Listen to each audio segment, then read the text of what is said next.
Assalamualaikum warahmatullahi wabarakatuh. Perkenalkan, nama saya Dimas Pangestu, NPM 18430018. Saya dari kelas A. Di sini saya mendapat tugas dari dosen pengampu mata kuliah e-bisnis, yaitu tugasnya mengimplementasi strategi bisnis di masa pandemi COVID-19. Nah, langsung saja kita simak apa saja strategi bisnis yang saya kemukakan.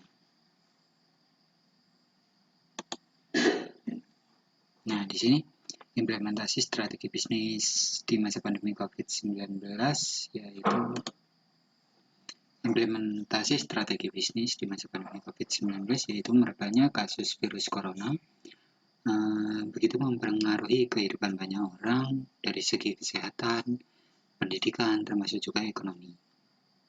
Roda perekonomian pun melambat, pasar mulai lesu, omset menurun, begitu pula dengan produktivitas pemerintah. Di sini pemerintah telah menyiapkan stimulasi untuk membantu mendorong ekonomi dan menjaga daya beli, khususnya terhadap UMKM.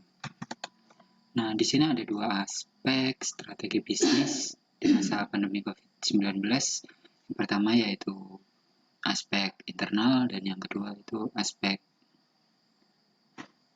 Yang pertama itu aspek eksternal, yang kedua itu aspek internal. Nah, di sini aspek eksternal sendiri yaitu berupa tren. Di sini ada 4 unsur dari aspek eksternal ya. Yang pertama itu kita harus tunjukkan dukungan pada strategi marketing di masa pandemi bisnis dengan cara menawarkan layanan atau produk kita kepada pelanggan yang membutuhkan bantuan. Nah, misalnya di sini kita tidak boleh memikirkan keuntungan banyak karena ekonomi pelanggan kita sedang sama seperti kita, yaitu krisis juga akibat pandemi COVID-19 ini. Yang kedua itu mencoba memasarkan produk di masa pandemi ini melalui aplikasi dan konten online. Dan yang ketiga yaitu kita perlu memberikan perhatian lebih terhadap segala promosi ataupun penjualan yang kita tawarkan. Hindari segala kesan negatif yang dapat merusak brand bisnis kita. Kita dapat juga memberikan video kepada pelanggan bagaimana keamanan dan jaminan produksi yang telah kita lakukan. Yang keempat, memanfaatkan berbagai media. Jika bisnis kita yaitu UMKM atau UMKM, kita saat ini memiliki permintaan tinggi untuk produksi tertentu, tetapi bisnis kita sulit mendapat stok karena penutupan produksi sementara atau keterlambatan logistik atau juga masalah lain. Nah, semisal ada keterlambatan dalam pengiriman, kita bisa menginformasikan dan menjaga semua keluh kesah pembeli melalui media.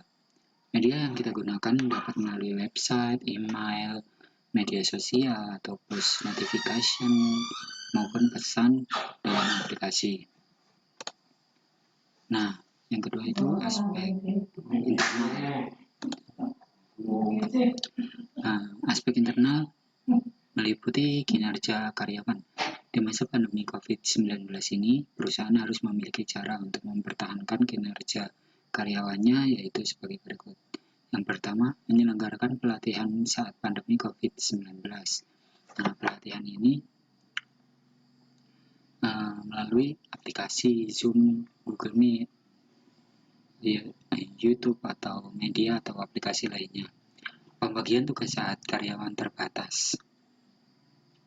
Nah, banyak pengurangan karyawan di hampir semua perusahaan swasta membuat jumlah karyawan terbatas yang mengharuskan mereka mengerjakan lebih dari satu pekerjaan. Contohnya seorang customer service yang harus merangkap menjadi teller ketika seorang teller harus WFH atau bekerja dari rumah.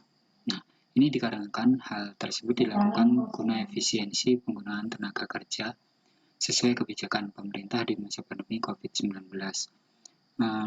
Yang nomor 3 adalah work from home atau bekerja dari rumah.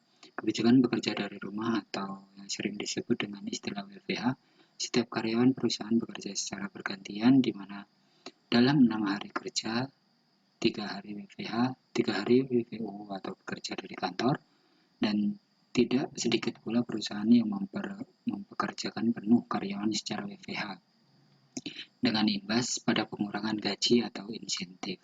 Nah, demikian yang dapat saya sampaikan tentang implementasi strategi bisnis di masa pandemi COVID-19.